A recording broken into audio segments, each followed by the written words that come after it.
কড়ার মধ্যে একটু কালো জিরে ফোড়ন দিয়ে দিয়েছি সর্ষের তেলের উপরে। তারপরে ঢ্যাঁড়সটা তেলের মধ্যে তুলে দিয়েছি। একটু ভাজা ভাজা হওয়ার পরে দিয়ে দিলাম নুন আর হলুদ। নুন আর হলুদ দিয়ে এভাবেই এটা নাড়তে হবে 5 মিনিট মতো। আবার একটু সর্ষের তেল দিচ্ছি। এই রান্নাটায় কিন্তু একটু তেল বেশি লাগে বন্ধুরা।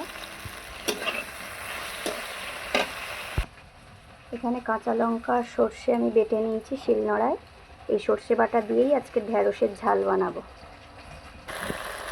এবার সর্ষে বাটাটা এর মধ্যে দিয়ে দিলাম। একটু হালকা করে নাড়াচাড়া করে অল্প করে জল দেব।